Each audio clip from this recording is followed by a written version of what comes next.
दिवाळीचा फराळ, गोड पदार्थ आणि तळलेले पदार्थ खाऊन खूपच कंटाळा आलेला आहे सगळ्यांना।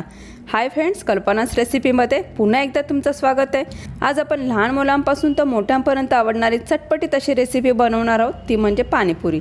पाणीपुरी बनवण्याच्या अगोदर मी तुम्हाला पाणीपुरीचा रगडा कसा बनवायचा आहे तो मी सांगणार आहे आणि पुढच्या रेसिपीमध्ये पाणीपुरीचे गोड पाणी आणि तिखट पाणी या दोन आपण रेसिपी बघणार आहोत। चला तर मग पाणीपुरीचा रगडा कसा बनवायचा आहे ते पाहूया। रगड्यासाठी इथे अर्धा किलो सफेद वाटाणे मी 6 ते 7 तास छानपैकी भिजत ठेवले होते आणि ते भिजून डबल झालेले आहेत।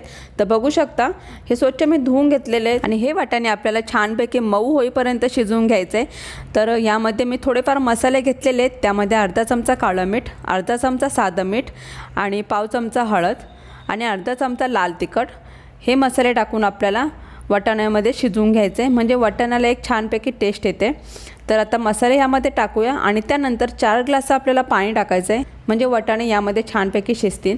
तर आता पाणी टाकून झालेलं आहे आणि एकदा परत मिक्स करून घेऊया चमच्याने आणि कुकरला 6 ते 7 शिट्ट्या करून घ्यायच्यात। तर इथं मी गॅसवरती आता कुकर ठेवते आणि शिट्ट्या होईपर्यंत आपण वाट पाहूया। तर आता कुकर झालेला आहे आणि थंड पण झालेला आहे, तो तुम्ही बघू शकता वाटाणे छानपैकी शिजलेले आहेत आपले। चमच्याने मी तुम्हाला दाखवते वाटाणे किती शिजलेत। हे नरम पण खूप झालेले आहेत आणि मिक्स करायला लागले का याचा थोडासा गाळ होईल। तर बघू शकता तुम्ही वाटाणे या पद्धतीचे शिजले पाहिजे आपले, म्हणजे रगडा छानपैकी आपला मऊ होतो। रगड्यामध्ये मीठ आपण टाकलेलं आहे, पण टेस्ट करूनच आपल्याला परत थोडंसं मीठ टाकायचं आहे। तर मी इथे पाव चमचा परत मीठ टाकलेलं आहे आणि ते छानपैकी मिक्स केलेलं आहे। यानंतर मी जे तिखट पाणी बनवलेलं आहे पाणीपुरीसाठी, त्यामध्ये पुदिना, कोथिंबीर, जिरं, अद्रक, हिरवी मिरची हे वाटून घेतलं होतं आणि ह्या मसाल्याबरोबर मी काही सुके मसाले पण यामध्ये वापरले होते।